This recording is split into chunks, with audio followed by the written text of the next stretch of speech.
بسم اللہ الرحمن الرحیم۔ عبداللہ جو داستان سنا رہا ہے مجھے تو وہ واقعی سچی کہا۔ باکو نے چبوترے کے قریب بیٹھتے ہوئے تاکو سے کہا، مکہ کے جنگجو سرداروں کی موجودگی میں گھر سے نکل کر حضرت ابوبکر صدیق رضی اور غار ثور کے باہر مکڑی کا جال اسی طرح کی دوسری باتوں سے ظاہر ہوتا ہے کہ عبداللہ ایک سچے انسان سنا رہا ہے، اسی لیے راکو ساگو سے رازدانہ انداز میں بات کر رہا تھا کہ اسی دوران میں عبداللہ کے چبوترے پر پہنچتے ہی چاروں جانب خاموشی چھا گئی۔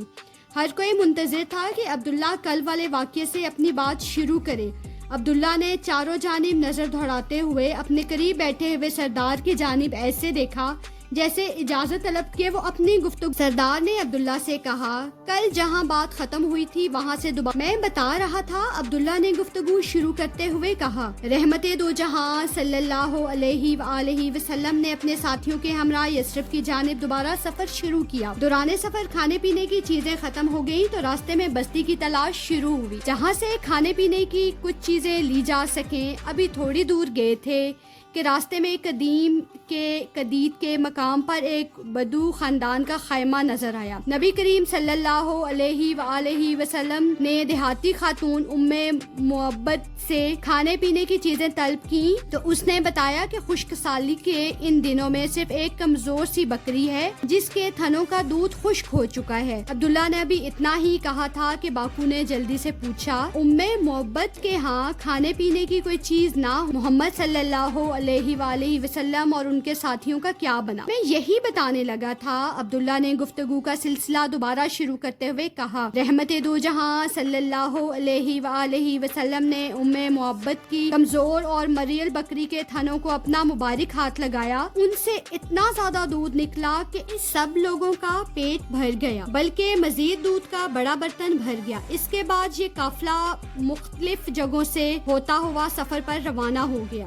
تھوڑی دیر بعد ام معبد کا شوہر گھر آیا تو دودھ سے بھرا برتن دیکھ کر حیرت میں پڑ گیا۔ چنانچہ اپنی بیوی سے پوچھا کہ یہ کہاں سے آیا ہے؟ بیوی نے بکری سے حاصل ہونے والی دودھ اور مسافروں کا ذکر کیا۔ یہ سن کر ام معبد نے کہا، یہ تو وہی مسافر لگتا ہے جس کو قریش مکہ تلاش کر رہے ہیں۔ اس سفر میں اور بھی کوئی عجیب واقعہ پیش آیا؟ راکو نے پوچھا۔ ہاں ایک واقعہ اس سے بھی عجیب پیش آیا۔ عبداللہ نے بتانا شروع کیا۔ ہوا کچھ یوں کہ جب رحمت دو جہاں صلی اللہ علیہ وآلہ وسلم اور آپ کے جانثار ساتھی ام معبد کے خیمے سے آگے گئے تو آپ کا گزر ایک ساحل کے قریب ہوا۔ اس کے پاس سے ہی بنو مولج کا علاقہ تھا۔ کسی نے اس قبیلے کے سردار سراقہ بن مالک کو بتایا کہ میں ابھی ساحل کے پاس چند افراد کو دیکھا ہے، میرا خیال ہے کہ یہ محمد صلی اللہ علیہ وآلہ وسلم۔ اس نے گھوڑے کی اچانک ٹھوکر کھائی اور زمین پہ آ گرا۔ صرف اتنا کہا کہ ہمارے بارے میں کسی کو مت بتانا۔ سراقہ کو یقین تھا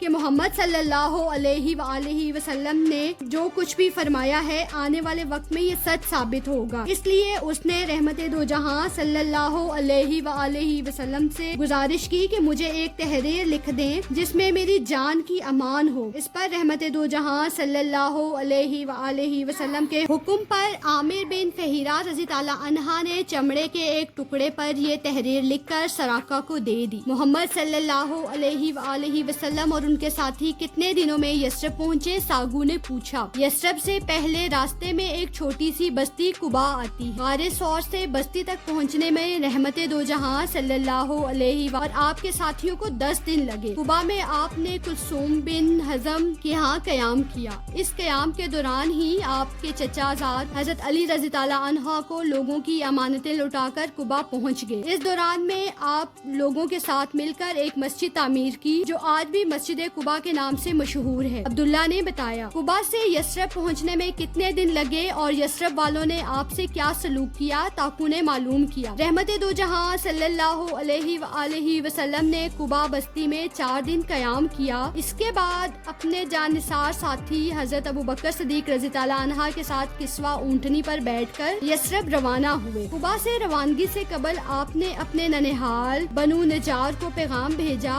تو وہ آپ صلی اللہ علیہ وآلہ وسلم کی حفاظت کے لیے تلوار لٹکائے حاضر ہو گئے۔ راستے میں بنو سالم کی بستی میں نماز جمعہ کا وقت ہو گیا۔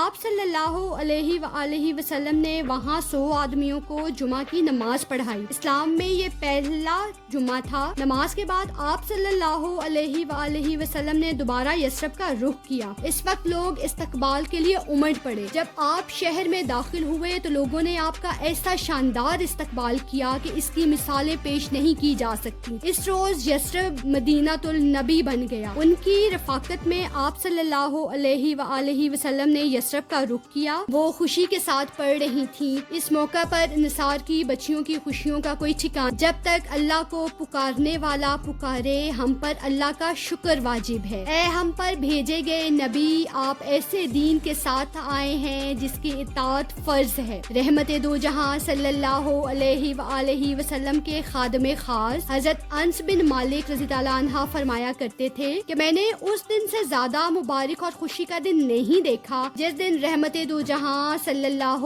علیہ وآلہ وسلم مدینہ تشریف لائے۔ رسول اللہ صلی اللہ علیہ وآلہ وسلم انصار کے جس محلے سے بھی گزرتے وہ آپ کی اونٹنی کی نکیل پکڑ لیتے اور عرض کرتے، آپ کے کھانے پینے اور حفاظت کا سامان موجود ہے، آپ ہمارے ہاں تشریف لائیے۔ مگر آپ صلی اللہ علیہ وآلہ وسلم ایک ہی جواب دیتے، اونٹنی کا راستہ چھوڑ دو، یہ اللہ کے حکم کی پابند ہے۔ کسوہ اونٹنی اللہ کے حکم کی پابند تھی تو وہ آخر کہاں سے اور کس کے پاس جا کر رکی؟ راکو نے پوچھا۔ اونٹنی جب اس مقام پر پہنچی جہاں آج مسجد نبوی ہے تو بیٹھ گئی، لیکن آپ صلی اللہ علیہ وآلہ وسلم نیچے نہیں اترے، یہاں تک کہ وہ اٹھ کر دور تک گئی، پھر مڑ کر دیکھنے کے بعد پلٹ آئی اور اپنی پہلی جگہ دوبارہ بیٹھ گئی۔ اس کے بعد رحمت دو جہاں صلی اللہ علیہ وآلہ وسلم نیچے تشریف لے آئے تو حضرت ابو ایوب انصاری نے جلدی سے آپ کا کجاوا اٹھا لیا اور اپنے گھر لے کر چلے گئے۔ چنانچہ رحمت دو ابو ایوب انصاری رضی اللہ تعالی عنہ کے گھر میں تشریف لے گئے جہاں آپ نے قیام فرمایا۔ عبداللہ نے بتایا، ابو ایوب انصاری کے گھر میں قیام کے بعد محمد صلی اللہ علیہ وآلہ وسلم کس کے ہاں چلے گئے؟ باکو نے سوال کیا۔ حضرت ابو ایوب انصاری رضی اللہ عنہ کے گھر کے سامنے خالی جگہ جہاں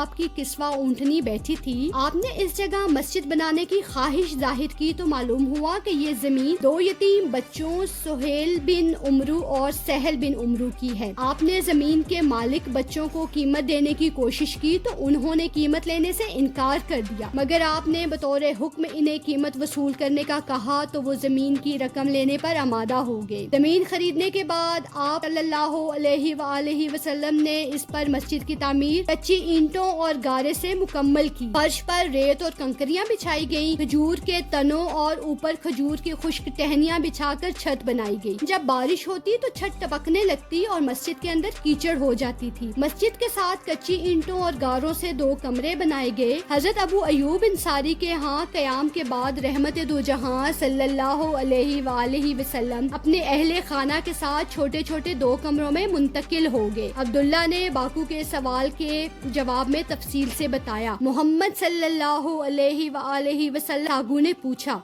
ساگو کا سوال بہت اہم ہے، لیکن آج آپ لوگوں نے کہانی کا خلاصہ کافی حد تک سن لیا ہے، اب باقی باتیں کل ہوں گی۔ یہ کہتے ہوئے عبداللہ نے سردار سے اجازت لی اور اپنی جھونپڑی کی طرف چل پڑا۔